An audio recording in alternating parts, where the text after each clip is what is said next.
தமிழகம் முழுவதும் தற்போதுள்ள ரேஷன் கார்டுகளுக்கு பதிலாக ஸ்மார்ட் ரேஷன் கார்டுகள் ஏப்ரல் மாதத்திலிருந்து வழங்கப் போவதாக அரசு பகீர் அறிவித்துள்ளது. இந்த ஸ்மார்ட் கார்டு ரேஷன் கார்டில் மிகப்பெரிய அதிர்ச்சி உங்களுக்கு காத்திருக்கிறது. அது என்னவென்று தெரியுமா? ஸ்மார்ட் கார்டு திட்டத்திற்காக வீடு வாரியாக தற்போது கணக்கெடுப்பு நடந்து வருகிறது. அதில் உங்களை பற்றி விவரங்கள் சேகரிக்கப்படுகின்றன. சில இடங்களில் வீட்டிற்கு வந்து விவரங்கள் சேகரிக்கப்படுகின்றன. சில இடங்களில் விஏஓ ஆபீஸில் வைத்தோ அல்லது ரேஷன் கடையில் வைத்தோ உங்கள் விவரங்களை பதிவு செய்கிறார்கள். இதில் தான் மிகப்பெரிய மோசடி இருப்பதாக கூறப்படுகின்றது. அதில் PHH மற்றும் NPHH என இரண்டு வகையாக பதிவு செய்கிறார்கள். PHH என்றால் அவர் ஏழை என்ற அர்த்தம்.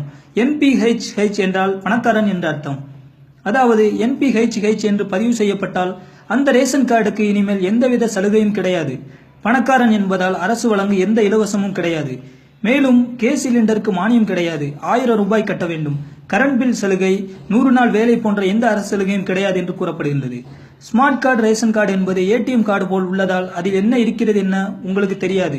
இந்த ஸ்மார்ட் கார்டை மிஷினில் போட்டவுடன் உங்களை பற்றி எல்லா விவரங்களும் தெரிந்துவிடும். இவ்வாறு கணக்கெடுத்ததை குடியரசு தினத்தன்று ஜனவரி 26 தமிழகம் முழுவதும் ஒவ்வொரு ஊரிலும் பொதுமக்கள் கிராம சபையில் வைத்து ஒப்புதல் வாங்கப் போகிறார்கள்.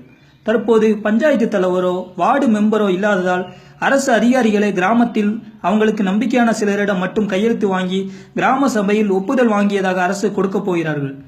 இவ்வாறு கிராம சபையில் ஒப்புதல் வாங்கிவிட்டால் அதை மாற்றம் செய்யவே முடியாது. எனவே குடியரசு தினத்தில் உங்கள் ஊரில் ஒப்புதல் வாங்கும் போது உங்கள் ரேஷன் கடைக்காரரிடம் கேட்டு உங்கள் வீட்டு ரேஷன் கார்டை சரிபார்த்துக் கொள்ளுங்கள். அதாவது உங்கள் ரேஷன் கார்டில் PHH என உள்ளதா இல்லை NPHH என உள்ளதா என்று சரிபார்த்துக் கொள்ளுங்கள். படித்த இளைஞர்களே, ஜல்லிக்கட்டிற்கு விழிப்புணர்வு ஏற்படுத்தி புரட்சி செய்தது போல் இந்த ஸ்மார்ட் கார்டு ரேஷன் கார்டு திட்டத்திற்கும் விழிப்புணர்வு ஏற்படுத்துங்கள். உங்கள் அப்பா அம்மாவோ அல்லது தெரிந்தவர்களோ படிப்பறிவு இல்லாதவர்களாக இருக்கலாம், அவர்களுக்கு தெரியப்படுத்துங்கள். ரேஷன் கடைக்கு சென்று உங்கள் ரேஷன் கார்டை பதிவு செய்யும் போது அதன் விவரங்கள் பற்றி கேளுங்கள்.